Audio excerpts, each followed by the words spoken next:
बिस्मिल्लाहिर्रहमानिर्रहीम। अस्सलाम वालेकुम। मेरा नाम है ज़ीशान उस्मानी। आप लोगों से बहुत ज़्यादा माज़रत, काफ़ी अरसे से आप लोगों के पास से गायब था। पहले वो यूएस इलेक्शंस चल रहे थे, उसके ऊपर इंशाल्लाह कोई डिटेल वीडियो बनाऊंगा, क्या हुआ, किस तरीके से हुआ, डेटा को किस तरीके से इस्तेमाल किया गया लोगों के ओपिनियन बदलने के लिए, और स्टेट्स को कैसे फ़्लिप किया गया, वो बात फिर कभी सही। तो उसके अंदर बिज़ी था। उसके बाद फिर दांतों की कुछ तकलीफ़ हो गई, उसमें बिज़ी था। फिर नया घर लिया तो उसको शिफ्ट करने में लग गया, तो ठीक ठाक उसके अंदर बिज़ी था। तो खैर वापस आते हैं, इंशाल्लाह ताला इस सिलसिले को कंटिन्यू करेंगे।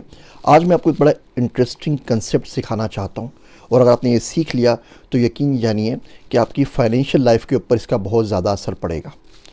और ये कंसेप्ट है कि हम मुस्तकबिल को फोरसी कर सकें, मुस्तकबिल को देख सकें। और किस तरीके से देखें कि आगे क्या आ रहा है। कुछ साइट्स बताता हूँ, उन साइट्स को रोज़ पढ़ लिया करें, कुछ समझ में आया ना देख लिया करें, हल्की हल्की चीज़ें समझ में आने लग जाएंगी।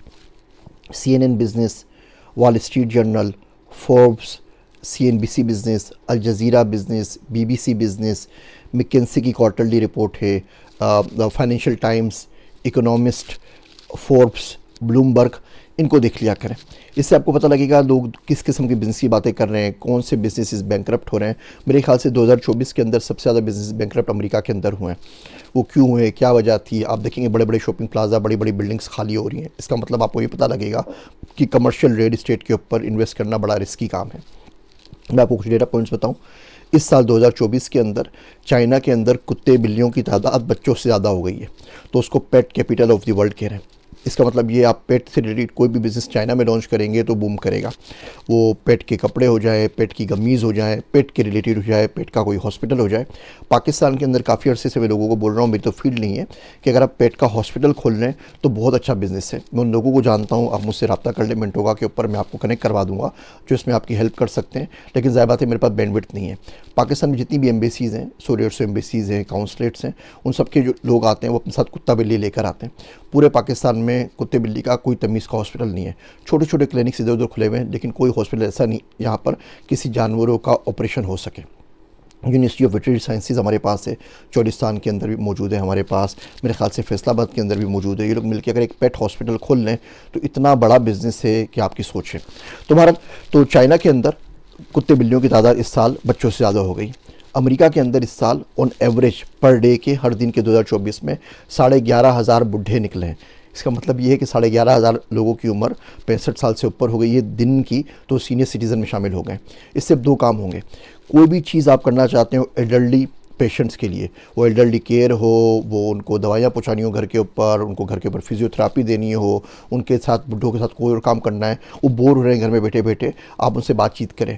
सोलो के नाम से कैलिफोर्निया ने एक्ट निकाला है कि ये लोग तन्हाई का शिकार हैं। जापान के अंदर कुछ 600 से ऊपर लोग मर गए घरों के अंदर, उनकी लाशें 4-4, 5-5 दिन बाद मिली। उनके पास कोई बात करने के लिए कोई था ही नहीं दूसरा बंदा उनके घर के ऊपर।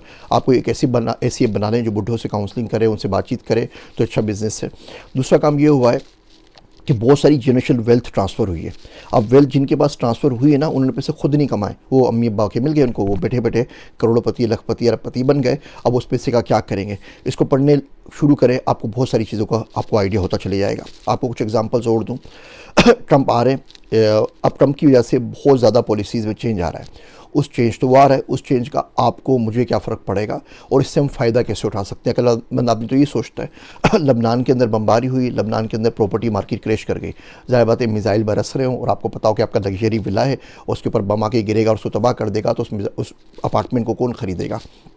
मेरा दोस्त अब्दुल्ला है, वो सोचने लग गया कि अगर आज जंग हो रही है ना, कल ख़त्म हो जाएगी, परसों ख़त्म हो जाएगी, एक ना एक दिन सीज़ फायर होगा, और अभी हो चुका है, तो उसके बाद कौन सी हमें इंडस्ट्री में काम करना चाहिए, किस चीज़ की खपत ज़्यादा होगी? हमें कंस्ट्रक्शन मटेरियल चाहिए होगा, हमें एड का मटेरियल चाहिए होगा, मेडिसिन चाहिए होगा, उसके लिए क्या काम किया जा सकता है? कुछ और मिसालें मैं आपको दूँ। ट्रंप ने अनाउंस किया कि वो आने के बाद तमाम इलीगल इमिग्रेंट्स को अमेरिका से निकाल देगा। यानी कि वो लोग नहीं जो लीगल वीज़ा के ऊपर आए, ग्रीन कार्ड पर है, H1 के ऊपर है, O1 के ऊपर है, NIW के ऊपर, उनकी बात नहीं कर रहे। जो इलीगली आ गए, जो मेक्सिको से ट्रक में बैठ कर आ गए, इलीगली बॉर्डर क्रॉस कर ली, यहाँ पे B1 B2 वीज़ा के ऊपर आए, विजिट वीज़ा के ऊपर अपने स्टे को एक्सटेंड कर लिया, वापस गए ही नहीं, इधर उधर छुप गए काम करे, उन सबको निकाल के बाहर फेंक दूँगा। अच्छा, ये लोग अमेरिका में 10.5 मिलियन हैं। यानी कि 1,50,00,000 लोग ये अमेरिका में मौजूद हैं। इन 10.5 मिलियन में से 8.9 मिलियन लोग जॉब्स कर रहे हैं, उनके आईडी कार्ड भी बन गए हैं, यहाँ पे बहुत सारा डाका है, असाइलम के तरीके हैं, बहुत सारे लोगों ने अपने कार्ड वार्ड बनवा लिए, SSN बनवा लिए, वो लोग काम कर रहे हैं। अच्छा, वो लोग वो काम कर रहे हैं जो अमरीकी गोरा नहीं करता। आप मिडल ईस्ट में चले जाए तो मिडल ईस्ट में सारे ड्राइवर आपको बंगाली, पाकिस्तानी, इंडियन ही मिलते हैं ना।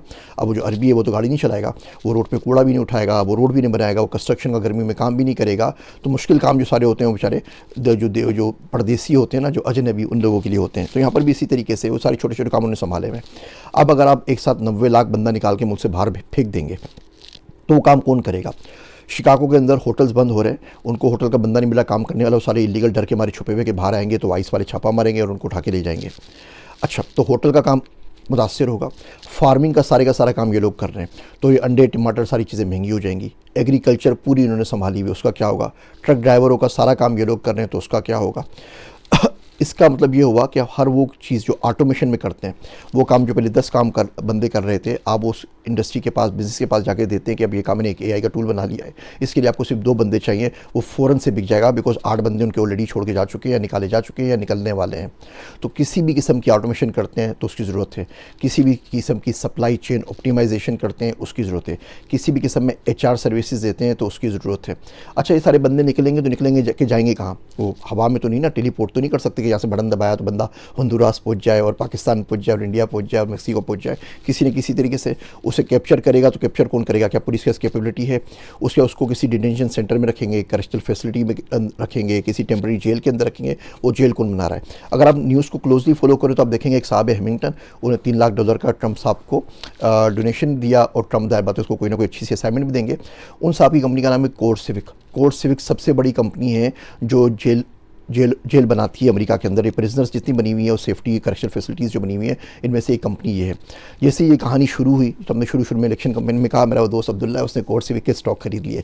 उस वक्त वो 13-14 रुपये का स्टॉक था, अब वो 25 रुपये का हो गया, 29 तक गया था, और वो आराम से आगे अगर इसी तरह चलता रहा 50-60 रुपये तक पहुँच जाएगा। क्योंकि ज़ाहिर बात है उन्होंने डोनेट किया है, उन्हीं को कॉन्ट्रैक्ट मिलेगा, सबसे ज़्यादा जेलें बना रहे हैं, उन्होंने डिटेंशन सेंटर बनाने हैं, और उसके अंदर ये 10 मिलियन बंदा जाएगा, तो ज़ाहिर बात है उनको ठीक ठाक फेडरल फंडिंग मिलेगी और उनका बिज़नेस ग्रो करेगा। तो ये सारे के सारे लोगों को वहाँ पे पकड़ के ये दूसरे मुल्कों के अंदर भेज देंगे। तो अब कोर्स सिविक को देख लीजिए, इस किस्म की जेल से रिलेटेड, करेक्शनल फैसिलिटीज से रिलेटेड जितनी कंपनीज है देख लीजिए। अच्छा, लीगल सर्विस का काम बढ़ेगा। अब लॉयर है, अभी चेंज हुआ है, पहले नहीं था कि अगर आपने I-551 ग्रीन कार्ड के लिए अप्लाई कर रहे हैं तो मेडिकल का आपने रिकॉर्ड साथ लगाना है। पहले आप नहीं लगाते तो बोलते थे भाई रिकॉर्ड लगा के आपने नहीं भेजा, आप भेज दीजिए। अब नहीं लगाएंगे, डायरेक्टली एप्लीकेशन रिजेक्ट हो जाएगी। वो जेकब जो लॉयर है, मैं आपको सजेस्ट करता रहता हूँ, बेचारा अप्लाई करता रहता है, उसका लिंक मैं वापस दे रहा हूँ, उससे रब्ता कर लीजिए। अगर आप किसी गंभीर सिचुएशन के अंदर है तो पहले से बात कर लीजिए, तो लीगल सर्विस का जो बिज़नेस है वो ऊपर जाएगा। तो इन चीज़ों को, सिर्फ न्यूज़ को आप देखते रहते हैं तो आपको पता चलता है कि दुनिया कहाँ जा रही है, किस किस्म का बिज़नेस आ रहा है। कुछ मैंने आपको आइडियाज़ दिए, ऐसे हज़ारों आइडियाज़ हैं। बहुत ज़्यादा ब्रिक्स कंट्रीज़ के ऊपर 100% टैरिफ की बात कर रहा है। मैक्सिको के ऊपर टैरिफ डबल कर दिया, चाइना पे डबल कर दिया। आप सिंपल लिस्ट निकाल लीजिए US की वेबसाइट से जाके कि वो कौन कौन सी चीज़ें हैं जो इन मुल्कों से आ रही थी। पाकिस्तान का फ़ायदा है, चाइना के ऊपर टैरिफ ज़्यादा हो जाएगा, इंडिया के ऊपर ज़्यादा हो जाएगा, कनाडा पे ज़्यादा हो जाएगा, मैक्सिको से आ जाएगा। US में माल बन नहीं रहा, माल आएगा कहाँ से? There is nothing in US के, वो कोई US की कोई 100% गाड़ी नहीं है। कार के छोटे छोटे पार्ट्स 10-12 मुल्कों से आते हैं, छोटी छोटी चीज़ें, उसमें बहुत सारे, इनको अपनी खुद मुख्तारी में बहुत टाइम लगेगा। अब लोकल मैन्युफैक्चरिंग की बात करते हैं, ये बिज़नेस बहुत अच्छा आइडिया है अमेरिका के अंदर, लेकिन ये सारी चीज़ें बाहर से आनी है। हम पाकिस्तान से ऐसी चीज़ें क्या भेज सकते हैं कि हम इंडिया को, चाइना को कम्पीट कर सकें? उनके पास टैरिफ बढ़ा है, हमारा टैरिफ नहीं बढ़ रहा, तो हमारा उसके अंदर फ़ायदा हो जाए। लोकल मैन्युफैक्चरिंग किस चीज़ की कर सकते हैं जिससे हमें फ़ायदा हो जाए। फिर इन्हीं के अंदर जॉब्स भी आ रही है ना। अब कोर्स सिविक वाले अगर 10,000 और प्रिजन्स बनाएंगे तो उनको बंदे भी तो चाहिए जो वहाँ पे काम करें, जो उनकी IT को संभालें, जो HR को संभालें, जो एनालिटिक्स के ऊपर काम करें। लीगल सर्विस का बिज़नेस देखिए कितना ज़्यादा बढ़ जाएगा। आप कुछ नहीं करें, आपके पास कोई काम नहीं है, फारिग बैठे हुए ना, आप महीना भर ये बिज़नेस न्यूज़ पढ़ रहे हैं। पाकिस्तान की भी ज़ाहिर बात है कोई ना कोई बिज़नेस सेक्शन होगा, डाउन का होगा, स्टॉक एक्सचेंज का होगा, मुझे पाकिस्तान का तो अच्छा आइडिया नहीं है बिज़नेस न्यूज़ के हवाले से, तो उन तमाम चीज़ को पढ़ने लगे। हाँ, शार्क टैंक आप देख लीजिए, शार्क टैंक पाकिस्तान में आया, ज़बरदस्त लर्निंग हो रही है। कम से कम और कुछ नहीं तो आपको पता तो चल रहा है ना कि इक्विटी किसे कहते हैं, कन्वर्टेबल डेट किसे कहते हैं, अगर आप लाइन ऑफ क्रेडिट होता है वो किसको कहते हैं, वैल्यूएशन कैसे होती है। सोच रहा हूँ इंशाल्लाह टाइम मिलेगा तो मैं शार्क टैंक के ऊपर तमाम एपिसोड्स के ऊपर एक रिव्यू, अगर आप चाहते हैं मुझे ज़रूर बताइए कमेंट्स के अंदर, तो मैं एक रिव्यू एपिसोड बना देता हूँ। जो एपिसोड 1 आया उसमें क्या हुआ, एपिसोड 2 में क्या हुआ, मेरी अपनी इंसाइट्स क्या है पाकिस्तान के हवाले से, स्पेशली डेटा तो हमारे पास है, डेटा के हम लोग माहिर हैं। अगर आप चाहते हैं कि शार्क टैंक के रिव्यू एपिसोड्स बना दिए जाए या उसके ऊपर बात कर ली जाए, ब्लॉग्स बना दी जाए तो मुझे ज़रूर बताइएगा, मैं लिख भी दूंगा, वीडियो भी बना दूंगा। तो बहरहाल ये आज का टॉपिक था कि मुस्तकबिल को देखना शुरू करें। सबसे आसान तरीका मुस्तकबिल को देखने का ये है कि बिज़नेस रिलेटेड न्यूज़ पढ़ें और देखें दुनिया कहाँ जा रही है, कौन किसके साथ है। आप ट्रंप की एग्जांपल ले लीजिए, हम बात करते हैं उकरबा प्रवरी पाकिस्तान की।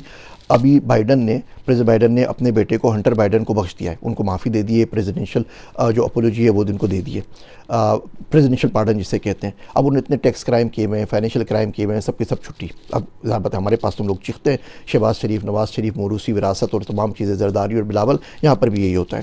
ट्रंप ने क्या किया है, उसकी बेटियाँ, तो एक बेटी के ससुर को उसने मिडल ईस्ट का सफ़ीर लगा दिया है, दूसरी बेटी के ससुर को फ्रांस का सफ़ीर लगा दिया है। अब आप देखना शुरू करें कि वो लोग इंश्योरेंस जाइंट थे, वो क्या काम कर रहे थे, गाड़ी के मैन्युफैक्चर में काम करते थे, बाकी काम कर रहे थे। प्रेसिडेंट मैक्रोन है फ्रांस का, वो हर वक्त ट्रंप के साथ बुराया करता रहता था, गालियाँ देता रहता था।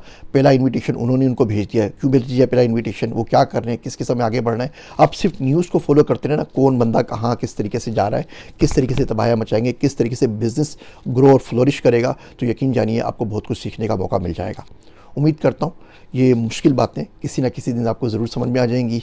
एक दफ़े फिर माजरत, काफ़ी अरसे तक गायब रहा। इंशाल्लाह ताला आपसे अर्ज़ करूँगा क्या क्या करता रहा उसके अंदर। मेरे वास्ते दुआ कीजिएगा। मैं हूँ आप सबका ज़ीशान उस्मानी।